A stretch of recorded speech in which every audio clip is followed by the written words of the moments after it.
berbagi hal positif untuk Bapak Ibu sekalian ya. Nah, di sini saya memiliki kewajiban untuk diseminasikan Bapak Ibu, dan semoga apa yang saya diseminasikan ini bisa membawa kebaikan terkhusus untuk Bapak Ibu sendiri maupun untuk komunitas di sekitar kita, terutama untuk peserta didik kita. Baik, judul dari praktik baik saya yaitu inovasi pembelajaran berdiferensiasi melalui ECEL, Electronic Crafts and Entrepreneurship Learning Based on Local Wisdom, untuk meningkatkan hasil belajar siswa kelas 7 UPT SMP Negeri 4 Pasuruan. Nah, dalam hal ini singkat cerita ya, praktik baik ini dilatar belakangi yang pertama yaitu hasil observasi bahwasanya adanya temuan short term learning, sehingga dalam proses pembelajaran belum berorientasi pada kebutuhan belajar siswa. Nah, selain itu juga ketuntasan hasil belajar masih mencapai 60%, dan tentu ini membutuhkan suatu solusi yang inovatif, yaitu dengan implementasi ECEL yang di dalamnya memfasilitasi pengembangan keterampilan craft, entrepreneurship, dan ICT dengan memanfaatkan kearifan lokal Pasuruan. Dan ini sesuai dengan beberapa jurnal terkait, yaitu dari tulisan Angela McFarlane tahun 2021, kemudian Nambisan et al. Tahun 2020, dan Metal Fuller tahun 2021. Dan tujuannya adalah untuk meningkatkan hasil belajar siswa melalui ECEL. Manfaatnya tentu sudah dirasakan oleh siswa, guru, dan juga sekolah. Nah, dan keunggulannya di sini yang pertama, integrasi interdisipliner. Yang kedua, pengembangan keterampilan khususnya digital, praktis, kreatif, dan kewirausahaan. Kemudian yang ketiga, meningkatkan hasil belajar secara holistik, meliputi ICT, kewirausahaan, dan kearifan lokal. Dan di dalamnya juga ada unsur inklusivitas, sustainable learning.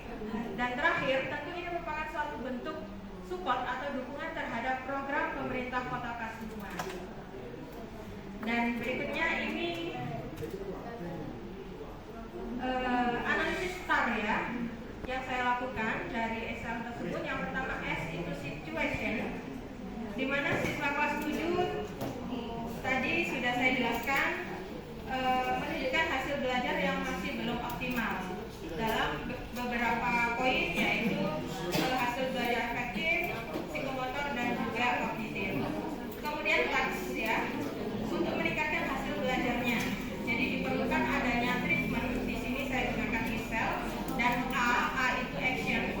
Langkah-langkahnya diawali dengan identifikasi kebutuhan belajar. Ini merupakan ciri khas ya dari pembelajaran berdiferensiasi. Kemudian dilakukan perencanaan dan pelaksanaannya dengan melibatkan PSE atau pembelajaran sosial emosional. Kemudian ada budaya positif di dalamnya dan juga bilingual. Kemudian paperless campaign dan digital literasi, di mana saya memanfaatkan kuisis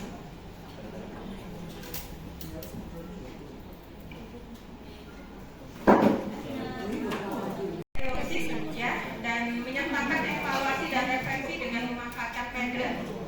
Dan hasilnya adalah ECEL dapat meningkatkan hasil belajar siswa secara signifikan dengan signifikansi 0,000 kurang dari nilai kritis 0,05, yaitu sebesar 21,05. Nah, itu secara singkat isi dari ECEL, dan agar lebih jelasnya Bapak Ibu bisa melihat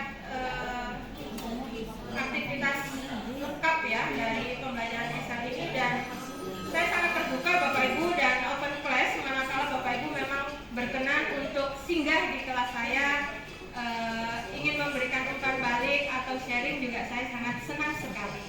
Jadi saya berharap apa yang saya bagikan ini bisa bermanfaat dan memberikan dampak yang baik untuk sekolah kita. Saya agak percepat.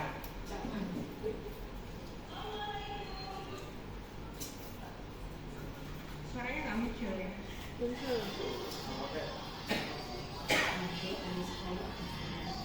Nah, sekilas saya sambil jelaskan. Jadi di sini saya memasukkan unsur bilingual ya sebagai diferensiasi konten juga.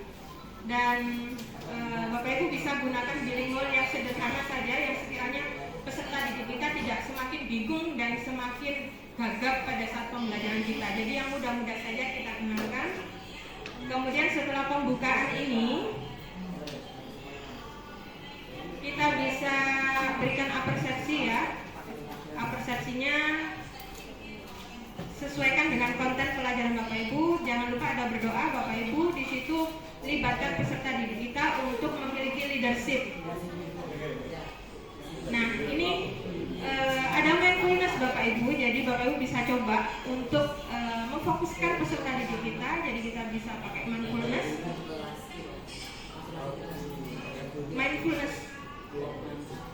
untuk menghadirkan penuh jiwa dan fisik peserta didik. Nah, kemudian tujuan pembelajaran kita sampaikan seperti biasa.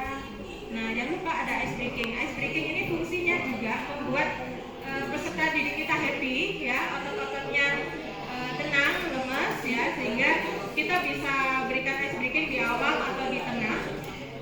Dan untuk di akhir pembelajaran sifatnya hanya untuk happy-happy saja ya, tetapi lebih ditekankan di awal atau di tengah seperti itu. Kemudian kita buat keyakinan kelas ini sebagai budaya positif dan kita bisa kembangkan sesuai dengan yang berada di SMP 4. Nah, ini kita berikan apersepsi. Di sini saya kaitkan materi yang saat itu yaitu tentang kerajinan dengan kondisi di lingkungan kita, fenomena yang ada. Nah, sebagai motivasi juga kita bisa tunjukkan hal-hal yang real ke anak-anak. Nah, ini assessment awalnya saya manfaatkan akupintar.id dan kemudian aktivitas kelompok saya manfaatkan flipbook ini sebagai diferensiasi konten.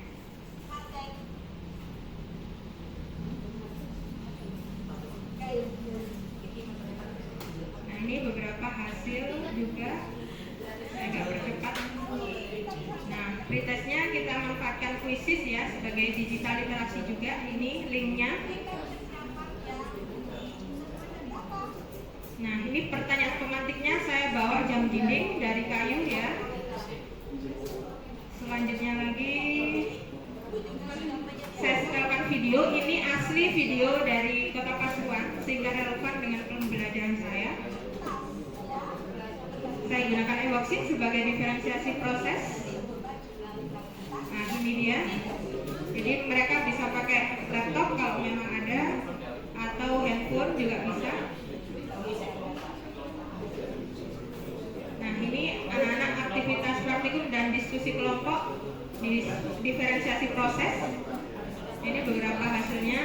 Karena di sini berbasis kearifan lokal, sehingga saya memasukkan unsur-unsur kearifan lokal, bisa unsur contohnya cagar budaya, kemudian kayu hasil dari limbah bukir. Nah, itu juga masuk kategorinya. Nah, ini peserta didiknya presentasi, ini agar saya percepat. Nah, pemberian feedback, evaluasi dan refleksi ini juga penting supaya anak-anak bisa memperbaiki apa hal-hal yang memang diperlukan. Kemudian refleksinya di sini saya manfaatkan Padlet. Nah, nanti Bapak Ibu bisa coba ya Padlet di rumah. Dan itu sifatnya Padlet itu kita bisa simpan secara otomatis sehingga kapanpun manakala dibutuhkan kita bisa buka. Nah, ini dia Padletnya. Ini juga diakses juga. Jadi memang ada kampanye paperless ya. Saya sertakan di sini sehingga anak-anak tidak melibatkan kertas sama sekali.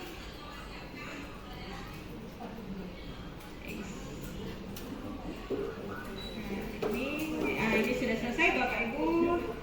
I think that's enough. Ini ada beberapa testimoni dari Bapak-bapak sekolah, guru dan peserta didik. Semoga bermanfaat dan sekali lagi saya terbuka dengan hal-hal baik yang memang diperlukan untuk sharing. Terima kasih banyak. Akhirul kalam. Wassalamualaikum warahmatullahi wabarakatuh. Waalaikumsalam.